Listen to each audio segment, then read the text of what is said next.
ಸ್ನೇಹಿತರೆ, ಮೀಡಿಯಾ ಮಾಸ್ಟರ್ಸ್ಗೆ ಸ್ವಾಗತ ಸುಸ್ವಾಗತ. ಗೆಳೆಯರೆ, ಕಾರ್ಗಿಲ್ ವಿಜಯ ದಿವಸವನ್ನ ಭಾರತ ಆಚರಿಸಿದ ಮರುದಿನಾನೇ ಭಾರತ ಪಾಕಿಸ್ತಾನದ ಗಡಿಯಲ್ಲಿ ಭಾರತೀಯ ಪೋಸ್ಟ್ಗಳ ಮೇಲೆ ಪಾಕಿಸ್ತಾನಿಯರು ದಾಳಿ ಮಾಡಿದ್ದಾರೆ. ಗಡಿಯ ಆಚೆಯಿಂದ ಭಯೋತ್ಪಾದಕರನ್ನ ಒಳನುಗ್ಗಿಸುವ ಪ್ರಯತ್ನದ ಭಾಗವಾಗಿ ಸೇನಾ ಪೋಸ್ಟ್ ಮೇಲೆ ಪಾಕಿಸ್ತಾನಿ ಬಾರ್ಡರ್ ಆಕ್ಷನ್ ಟೀಮ್ ನಡೆಸಿದ ದಾಳಿಯಲ್ಲಿ ಒಬ್ಬ ಸೈನಿಕ ಮರಣವನ್ನಪ್ಪಿದ್ರೆ ಒಬ್ಬ ಅಧಿಕಾರಿ ಸೇರಿದ ಹಾಗೆ 4 ತೀವ್ರವಾಗಿ ಗಾಯಗೊಂಡಿದ್ದಾರೆ. ಹಾಗೆ ಭಾರತೀಯ ಯೋಧರ ಗುಂಡಿಗೆ ಒಬ್ಬ ನುಸುಳುಕೋರ ಸಾವಿಗೀಡಾಗಿರೋದು ಗೊತ್ತಾಗಿದೆ. ಪಾಕಿಸ್ತಾನಿ ಸೈನಿಕರ ಸಾವು ನೋವಿನ ವಿವರಗಳು ಬಹಿರಂಗಗೊಂಡಿಲ್ಲ. ಕಾಶ್ಮೀರದಲ್ಲಿ ಕಳೆದ ಕೆಲ ತಿಂಗಳುಗಳಿಂದ ಉಗ್ರರ ಚಟುವಟಿಕೆಗಳು ಹೆಚ್ಚಾಗ್ತಾ ಇರೋದು ನಿಮಗೆ ಗೊತ್ತಿದೆ. ಕಳೆದ 32 ತಿಂಗಳುಗಳಲ್ಲಿ ಸುಮಾರು 50 ವೀರ ಯೋಧರನ್ನ ನಾವು ಕಳ್ಕೊಂಡಿದ್ದೀವಿ. ಆರ್ಟಿಕಲ್ 370 ರದ್ದಾದ ನಂತರ ಅಲ್ಲಿ ಕಲ್ಲು ತೂರಾಟದ ಪ್ರಕರಣಗಳು ಕಡಿಮೆ ಆಗಿವೆ. ಹಾಗೆ ಉಗ್ರ ಸಂಘಟನೆಗಳಿಗೆ ಕಾಶ್ಮೀರಿ ಯುವಕರ ರಿಕ್ರೂಟ್ಮೆಂಟ್ಗಳು ಕೂಡ ಕಡಿಮೆ ಆಗಿವೆ ಅನ್ನೋ ವರದಿಗಳು ಬರ್ತಾ ಇದ್ವು. ಹಾಗೆ ಆರಂಭದ ದಿನಗಳಲ್ಲಿ ಒಂದು ಹಂತಕ್ಕೆ ಭಯೋತ್ಪಾದಕ ಚಟುವಟಿಕೆಗಳು ದಾಳಿಗಳು ಕೂಡ ಕಡಿಮೆ ಆದಂತೆ ಕಾಣ್ತಾ ಇದ್ವು. ಆದ್ರೆ ಅಲ್ಲಿನ ನಿರ್ಬಂಧಗಳನ್ನ ತೆಗೆದ ನಂತರ ಮತ್ತೆ ದಾಳಿಗಳು ಹೆಚ್ಚಾಗ್ತಾ ಇವೆ. ಅಲ್ಲಿ ಉಗ್ರ ಸಂಘಟನೆಗಳಿಗೆ ಸ್ಥಳೀಯರ ನೇಮಕಾತಿ ಅನ್ನೋದು ಎಷ್ಟಾಗ್ತಿದೆಯೋ ಗೊತ್ತಿಲ್ಲ. ಆದ್ರೆ ಪಾಕಿಸ್ತಾನದಿಂದ ಗಡಿ ದಾಟಿ ಬರ್ತಾ ಇರೋ ಭಯೋತ್ಪಾದಕರ ಸಂಖ್ಯೆ ಮಾತ್ರ ಹೆಚ್ಚಾಗ್ತಾ ಹೋಗ್ತಾ ಇದೆ. ಜೊತೆಗೆ ಓವರ್ ಗ್ರೌಂಡ್ ವರ್ಕರ್ಸ್ ಅಲ್ಲಿನ ಭಯೋತ್ಪಾದಕರಿಗೆ ಬೇಕಾದ ಆಹಾರ, ಆಯುಧ, ವಸತಿ, ಸಂಪರ್ಕ, ಸಾರಿಗೆ ಮುಂತಾದ ವ್ಯವಸ್ಥೆಗಳನ್ನು ಮಾಡಿಕೊಡ್ತಾ ಇದ್ದಾರೆ. ಅದರಲ್ಲೂ ಈ ಹಿಂದೆ ಕಾಶ್ಮೀರದ ಕಣಿವೆಯಲ್ಲಿ ಹೆಚ್ಚಿದ್ದ ಭಯೋತ್ಪಾದನೆ ಈಗ ಜಮ್ಮು ಪ್ರಾಂತದಲ್ಲಿ ಹೆಚ್ಚಾಗ್ತಾ ಇದೆ. ಮೀರ್ಪುರ್ ಸೇರಿದ ಹಾಗೆ ಆಕ್ರಮಿತ ಕಾಶ್ಮೀರದ ಗಡಿ ಭಾಗಗಳಿಂದ ಒಳನುಸುಳುವವರ ಸಂಖ್ಯೆ ಹೆಚ್ಚಾಗ್ತಾ ಹೋಗ್ತಾ ಇದೆ. ಮತ್ತು ಅಂಥ ನುಸುಳುಕೋರರ ಬೆಂಬಲಕ್ಕೆ ಅಲ್ಲಿ ಪಾಕಿಸ್ತಾನದ ಬ್ಯಾಟ್ ಟೀಮ್ ನಿಂತಿದೆ.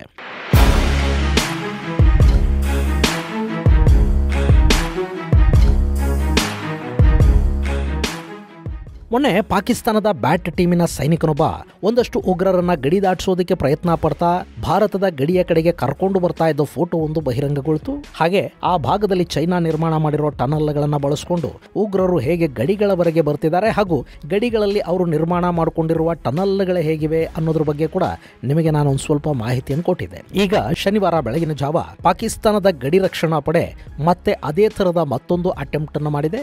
3 ಉಗ್ರರನ್ನ ಗಡಿ ದಾಟಿಸೋದಕ್ಕೆ ಕರ್ಕೊಂಡು ಬಂದ ಪಾಕಿಸ್ತಾನದ ಸೈನಿಕರು ಆ ಪ್ರಯತ್ನದ ಭಾಗವಾಗಿ ಭಾರತದ ಗಡಿಯನ್ನ ಕಾಯ್ತಾ ಇದ್ದ ಯೋಧರ ಗಮನವನ್ನ ಬೇರೆ ಕಡೆಗೆ ಸೆಳೆಯೋದಕ್ಕೆ ಕುಪ್ವಾರದ ಮಚಲ್ ಸೆಕ್ಟರ್ ಅಲ್ಲಿ ಗುಂಡಿನ ದಾಳಿಯನ್ನು ನಡೆಸಿದ್ದಾರೆ.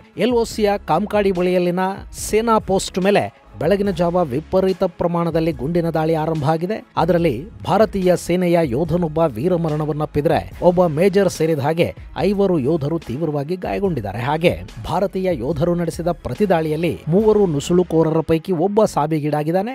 ಇನ್ನಿಬ್ಬರು ಆಕ್ರಮಿತ ಕಾಶ್ಮೀರದ ಭಾಗದಲ್ಲಿ ಓಡಿ ಹೋಗಿದ್ದಾರೆ. ಅವರು ಗಡಿ ದಾಟೋ ಪ್ರಯತ್ನವನ್ನ ವಿಫಲಗೊಳಿಸಲಾಗಿದೆ ಅಂತ ಸೇನಾಧಿಕಾರಿಗಳು ತಿಳಿಸಿದ್ದಾರೆ. ಗಾಯಗೊಂಡ ಸೈನಿಕರನ್ನ ತಕ್ಷಣ ಸೇನಾಸ್ಪತ್ರೆಗೆ ದಾಖಲು ಮಾಡಲಾಗಿದೆ. ಗೆಳೆಯರೆ, ಪಾಕಿಸ್ತಾನದ ಗಡಿಯಲ್ಲಿ ಉಗ್ರರು ನುಸುಳಿ ಬರುವುದು ಹೆಚ್ಚಾಗ್ತಾ ಇರೋ ಹಿನ್ನೆಲೆಯಲ್ಲಿ ಮತ್ತು ಈಗಾಗಲೇ ಸುಮಾರು 50ಕ್ಕೂ ಹೆಚ್ಚು ಉಗ್ರರು ಕಾಶ್ಮೀರಕ್ಕೆ ಬಂದಿದ್ದಾರೆ ಅನ್ನೋ ಮಾಹಿತಿ ಇರೋ ಹಿನ್ನೆಲೆಯಲ್ಲಿ ಭಾರತೀಯ ಸೇನೆ ಅಲ್ಲಿ ಆಪರೇಷನ್ ಸರ್ಪವಿನಾಶ್ 2 ಕೈಗೆತ್ತಿಕೊಂಡಿದೆ. ಕಳೆದ ವರ್ಷ ಕೂಡ ಅಲ್ಲಿ ಆಪರೇಷನ್ ಸರ್ಪವಿನಾಶ್ ಅನ್ನ ಹಮ್ಮಿಕೊಂಡಿದ್ದ ಭಾರತೀಯ ಯೋಧರು ಸುಮಾರು 65ಕ್ಕೂ ಹೆಚ್ಚು ಭಯೋತ್ಪಾದಕರನ್ನ ಹೊಡೆದು ಕೊಂದಿದ್ರು.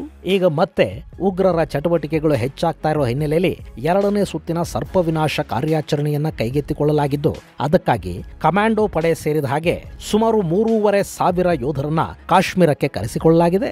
ಜೊತೆಗೆ ಗ್ರಾಮಗಳಲ್ಲಿನ ಗ್ರಾಮ ರಕ್ಷಣಾ ಪಡೆಗಳನ್ನು ಕೂಡ ಆಕ್ಟಿವ್ ಮಾಡೋ ಕೆಲಸ ನಡೆದಿದೆ. ಇಲ್ಲಿ ಗಮನಿಸಬೇಕಾದ ಅಂಶ ಅಂದ್ರೆ ಇಡೀ ಕಾಶ್ಮೀರವನ್ನ ಸೇನೆ ಅಥವಾ ಅಲ್ಲಿನ ಪೊಲೀಸರು ಕಾಯಬೇಕು ಅನ್ನೋದು ತುಂಬಾ ಕಷ್ಟದ ಕೆಲಸ. ಯಾಕೆಂದ್ರೆ ಅಲ್ಲಿನ ಕಾಡುಗಳ ಮೂಲಕ ಒಳನುಸುಳಿ ಬರೋ ಉಗ್ರರಿಗೆ ಅಲ್ಲಿನ ಸ್ಥಳೀಯರು ಆಹಾರ, ಆಶ್ರಯ ಮತ್ತೊಂದು ಎಲ್ಲ ವ್ಯವಸ್ಥೆಗಳನ್ನು ಮಾಡ್ತಾರೆ. ಹೀಗಾಗಿ ಸಾಕಷ್ಟು ಕಡೆಗಳಲ್ಲಿ ಅವರು ದಾಳಿ ಮಾಡುವವರೆಗೆ ಅಲ್ಲಿಗೆ ಉಗ್ರರು ಬಂದಿದ್ದಾರೆ ಅನ್ನೋದು ಕೂಡ ಗೊತ್ತಾಗೋದಿಲ್ಲ. ಇನ್ನು ಯಾವುದೇ ಗ್ರಾಮಕ್ಕೆ ಉಗ್ರರು ಕಾಲಿಟ್ಟರು ಅಲ್ಲಿಗೆ ಸೇನೆ ಹಾಗೂ ಪೊಲೀಸರು ಹೋಗೋ ಹೊತ್ತಿಗೆ ಅಲ್ಲಿ ಒಂದಷ್ಟು ಅನಾಹುತಗಳು ನಡೆದು ಹೋಗಿರುತ್ತವೆ. ಹೀಗಾಗಿ ಗ್ರಾಮಗಳನ್ನ, ಅಲ್ಲಿನ ಜನರನ್ನ ಕಾಪಾಡೋದಕ್ಕೆ ಗ್ರಾಮ ರಕ್ಷಕರನ್ನ ನೇಮಕ ಮಾಡೋದಕ್ಕೆ ಸರ್ಕಾರ ಮುಂದಾಗಿತ್ತು. ಬಹಳ ಕಡೆಗಳಲ್ಲಿ ನಿವೃತ್ತ ಯೋಧರು ಅವರವರ ಹಳ್ಳಿಗಳನ್ನ ಕಾಪಾಡೋ ಕೆಲಸವನ್ನ ಹೆಗಲಿಗೆ ಹೊತ್ತರು. ಕಳೆದ ವರ್ಷ ಅವರಿಗೆ ಇನ್ನಷ್ಟು ಹೆಚ್ಚಿನ ತರಬೇತಿ ಕೊಡುವ ಮತ್ತು ಆಧುನಿಕ ಆಯುಧಗಳನ್ನು ಕೊಡುವ ಬಗ್ಗೆ ಸರ್ಕಾರ ಮಾತಾಡಿತ್ತಾದ್ರೂ ಇದುವರೆಗೆ ಆ ಕೆಲಸ ಅಲ್ಲಿ ನಡೆದಂತೆ ಕಾಣ್ತಾ ಇಲ್ಲ. ಇವತ್ತಿಗೂ ಅವರು ಈ ಹಿಂದೆ ಪೊಲೀಸರು ಬಳಕೆ ಮಾಡ್ತಾ ಇದ್ದ 303 ಥರದ ಬಂದೂಕುಗಳನ್ನ ಮತ್ತು ಸಿಂಗಲ್ ಬ್ಯಾರಲ್ ಬಂದೂಕುಗಳನ್ನು ಇಟ್ಟುಕೊಂಡು ಉಗ್ರರಿಂದ ಹಳ್ಳಿಗಳನ್ನ ಕಾಪಾಡ್ತೀವಿ ಅಂತ ನಿಂತಿದ್ದಾರೆ. ಅಲ್ಲಿಗೆ ಬರೋ ಉಗ್ರರ ಬಳಿ ಆಧುನಿಕ AK ಬಂದೂಕುಗಳು, ಆಸ್ಟ್ರೇಲಿಯನ್ ಅಸಾಲ್ಟ್ ರೈಫಲ್ಗಳು, M4 ಕಾರ್ಬೈನುಗಳು, ಗ್ರನೇಡುಗಳು ಇವೆ. ಇವುಗಳ ವಿರುದ್ಧ ಸಿಂಗಲ್ ಬ್ಯಾರಲ್ ಬಂದೂಕುಗಳನ್ನು ಇಟ್ಟುಕೊಂಡು ಪಾಪ ಗ್ರಾಮ ರಕ್ಷಕರು ಇನ್ನೇನು ತಾನೇ ಹೋರಾಟ ಮಾಡೋದಕ್ಕೆ ಸಾಧ್ಯ ಆಗುತ್ತೆ. ಹೀಗಾಗಿ ಆ ಪಡೆಗಳಿಂದ ಕೂಡ ಸೇನೆಗೆ ಅಂಥ ದೊಡ್ಡ ಮಟ್ಟದ ಸಹಾಯ ಸಾಧ್ಯ ಆಗ್ತಾ ಇಲ್ಲ.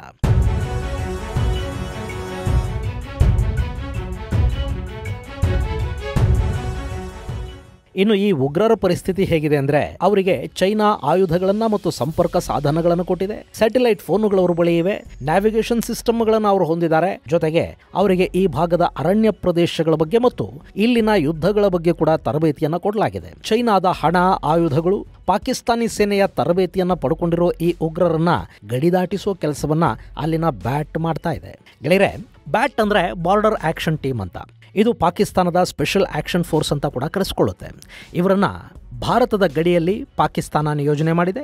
ಇದು ಒಂಥರ ಸೇನೆಗೆ ಸೇನೆನೂ ಹೌದು, ಉಗ್ರರಿಗೆ ಉಗ್ರರೂ ಹೌದು. ಈ ಹಿಂದೆ ರಾಜರ ಸೈನ್ಯಗಳಲ್ಲೊಂದು ಅಸಾಂಪ್ರದಾಯಿಕ ಸೇನಾಪಡೆ ಇರ್ತಾ ಇತ್ತು. ಸೈನ್ಯ ಯುದ್ಧಕ್ಕೆ ಅಥವಾ ದಾಳಿಗೆ ಹೋಗುವಾಗ ಮೊದಲು ಈ ಅಸಾಂಪ್ರದಾಯಿಕ ಪಡೆ ನುಗ್ಗಿ ಭಯಾನಕ ದಾಳಿಗಳನ್ನು ಮಾಡಿ, ಊರುಗಳನ್ನು ಕೊಳ್ಳೆ ಹೊಡೆದು, ಜನರನ್ನು ದೋಚಿ, ಮನೆಗಳಿಗೆ ಬೆಂಕಿ ಹಚ್ಚಿ, ಲೂಟಿ ಮಾಡಿ ಇದೆಲ್ಲವನ್ನು ಮಾಡ್ತಾ ಇತ್ತು. ಮತ್ತು ಆ ಮೂಲಕ ಜನರಲ್ಲಿ ಹಾಗೂ ಶತ್ರು ದೇಶದ ಸೇನೆಯಲ್ಲಿ ಒಂದು ಭಯ ಉಂಟಾಗೋದಕ್ಕೆ ಈ ಪಡೆಗಳು ಕಾರಣ ಆಗ್ತಾ ಇದ್ವು. ಈ ಸೇನಾಪಡೆಗಳ ಮೇಲೆ ಸಂಪೂರ್ಣ ಹಿಡಿತ ಕೂಡ ಯಾರಿಗೂ ಇರ್ತಾ ಇರಲಿಲ್ಲ. ಇದು ಒಂಥರ ವಿಧ್ವಂಸ ಮಾಡೋದಿಕ್ಕೆ ಅಂತಲೇ ಇದ್ದ ಪಡೆ. ನಿಮಗೆ ಮರಾಠರು ಕರ್ನಾಟಕದ ಮೇಲೆ ದಾಳಿ ಮಾಡಿದಾಗ ಶೃಂಗೇರಿಯನ್ನು ದೋಚಿದ್ರು ಅನ್ನೋ ಕಥೆ ಗೊತ್ತಿದೆ ಅಲ್ವಾ? ಅವತ್ತು ಶೃಂಗೇರಿಯ ಮೇಲೆ ದಾಳಿ ಮಾಡಿದ್ದು ಇದೇ ಅನೌಪಚಾರಿಕ ಹಾಗೂ ಅಸಾಂಪ್ರದಾಯಿಕ ಅನಾಗರಿಕರ ಪಡೆ. ಅಫ್ಕೋರ್ಸ್ ಅವರು ಶೃಂಗೇರಿಯನ್ನ ದೋಚಿದ ವಿಷಯ ಗೊತ್ತಾದ ಮೇಲೆ ಮರಾಠರು ತುಂಬಾ ನಾಚಿಕೆ ಪಟ್ಕೋತಾರೆ. ಶೃಂಗೇರಿ ಮಠಕ್ಕೆ ಕ್ಷಮಾಪಣಾ ಪತ್ರ ಬರೀತಾರೆ ಮತ್ತು ದೋಚಿದ ಸಂಪತ್ತು, ಅದಕ್ಕೆ ತಪ್ಪು ಕಾಣಿಕೆ ಎಲ್ಲವನ್ನ ಸೇರಿಸಿ ಶೃಂಗೇರಿಗೆ ಕೊಡ್ತಾರೆ. ಅದು ಬೇರೆ ವಿಷಯ. ಆದರೆ ಅವತ್ತಿನ ರಾಜರ ಕಾಲದಲ್ಲಿರ್ತಾ ಇದ್ದ ಅನಾಗರಿಕ ಸೇನಾಪಡೆಯನ್ನ ಹೋಲುವ ಸೇನಾಪಡೆಯೊಂದು ಇವತ್ತಿಗೂ ಪಾಕಿಸ್ತಾನದಲ್ಲಿದೆ. ಅದರ ಹೆಸರೇ ಬಾರ್ಡರ್ ಆಕ್ಷನ್ ಟೀಮ್.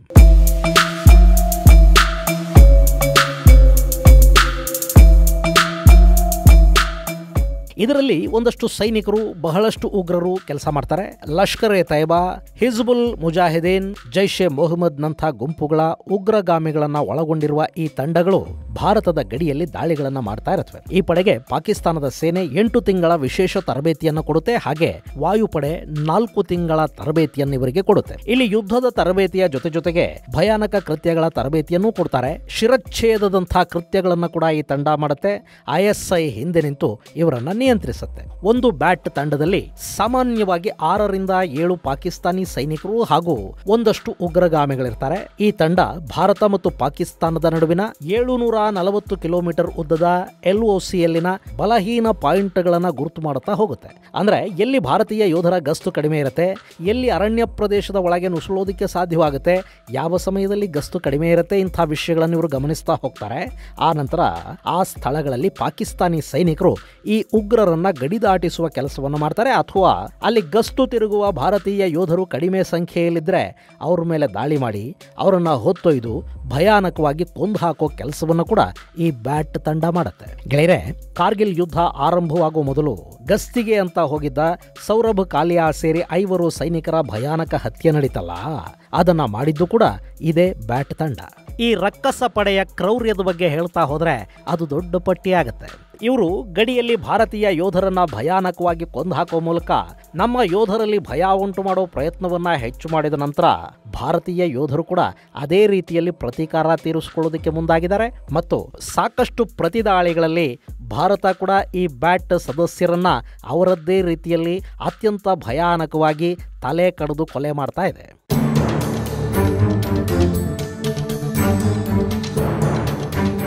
2011ರಲ್ಲಿ ಗಡಿ ಭದ್ರತಾ ಪಡೆಯ 2 ಯೋಧರನ್ನ ಬ್ಯಾಟ್ ಪಡೆ ಅಪಹರಿಸಿ ಕೊಲೆ ಮಾಡಿತು. ಅವರನ್ನ ಅತ್ಯಂತ ಭಯಾನಕವಾಗಿ ಶಿರಚ್ಛೇದ ಮಾಡಿಕೊಳ್ಳಲಾಯಿತು. ಅದಕ್ಕೆ ಪ್ರತೀಕಾರ ಹೇಳೋದಕ್ಕೆ ಮುಂದಾದ ಭಾರತೀಯ ಪಡೆ ಬ್ಯಾಟ್ ವಿರುದ್ಧ ಗಡಿ ನಿಯಂತ್ರಣ ರೇಖೆಯ ಉದ್ದಕ್ಕೂ ಆಪರೇಷನ್ ಜಿಂಜರ್ ಅನ್ನೋ ಕಾರ್ಯಾಚರಣೆಯನ್ನ ಕೈಗೆತ್ತಿಕೊಂಡ ಭಾರತೀಯ ಯೋಧರು 3 ಪಾಕಿಸ್ತಾನಿ ಸೇನಾ ಪೋಸ್ಟುಗಳನ್ನ ಗುರಿಯಾಗಿಸಿಕೊಂಡು ದಾಳಿ ಮಾಡಿದ್ರು. ಈ ಕಾರ್ಯಾಚರಣೆಯಲ್ಲಿ ಕನಿಷ್ಠ 13 ಪಾಕಿಸ್ತಾನಿ ಸೈನಿಕರು ಸಾವಿಗೀಡಾದ್ರೆ ಆ ಪೈಕಿ 3ರನ್ನ ಶಿರಚ್ಛೇದ ಮಾಡಿ ಕೊಲ್ಲಲಾಯಿತು.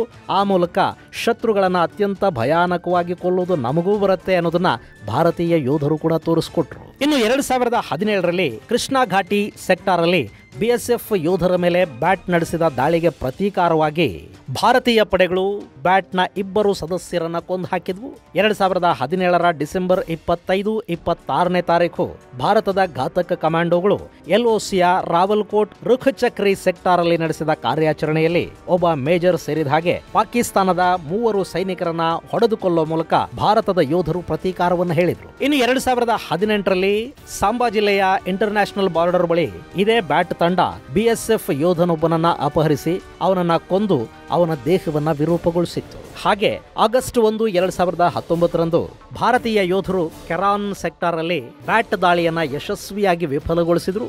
5 ರಿಂದ 7 ಮಂದಿ ನುಸುಳುಕೋರರನ್ನ ಕೊಂದು ಹಾಕಿದ್ರು. ಅದಕ್ಕೂ ಮೊದಲು ಅಂದ್ರೆ 2018ರ ಡಿಸೆಂಬರ್ 31ನೇ ತಾರೀಕು ಕೂಡ ಗಡಿಯಲ್ಲಿ ಬ್ಯಾಟ್ ನಡೆಸೋದಕ್ಕೆ ಹೋಗ್ತಾ ಇದ್ದ ಕಾರ್ಯಾಚರಣೆಯೊಂದನ್ನ ಭಾರತೀಯ ಯೋಧರು ವಿಫಲಗೊಳಿಸಿದ್ರು ಮತ್ತು 2 ಪಾಕಿಸ್ತಾನಿ ಸೈನಿಕರನ್ನ ಆ ಕಾರ್ಯಾಚರಣೆಯಲ್ಲಿ ಭಾರತೀಯ ಯೋಧರು ಹೊಡೆದು ಕೊಂದಿದ್ರು. ಇನ್ನು 2020ರ ಜನವರಿ 10ನೇ ತಾರೀಕು ಕೂಡ ಈ ಬ್ಯಾಟ್ ತಂಡ ಪೂಂಚ್ ಜಿಲ್ಲೆಯಲ್ಲಿ ವ್ಯಕ್ತಿಯೊಬ್ಬನನ್ನ ಶಿರಚ್ಛೇದ ಮಾಡಿಕೊಂಡಿತ್ತು.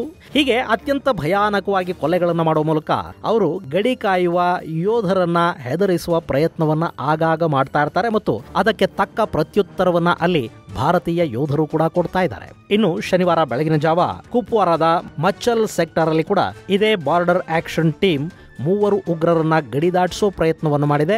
ಆ ಪ್ರಯತ್ನದ ಭಾಗವಾಗಿ ಭಾರತೀಯ ಸೇನೆಯ ಪೋಸ್ಟ್ ಮೇಲೆ ಯದ್ವಾತದ್ವಾ ಗುಂಡಿನ ದಾಳಿಯನ್ನು ಮಾಡಿದ್ದಾರೆ.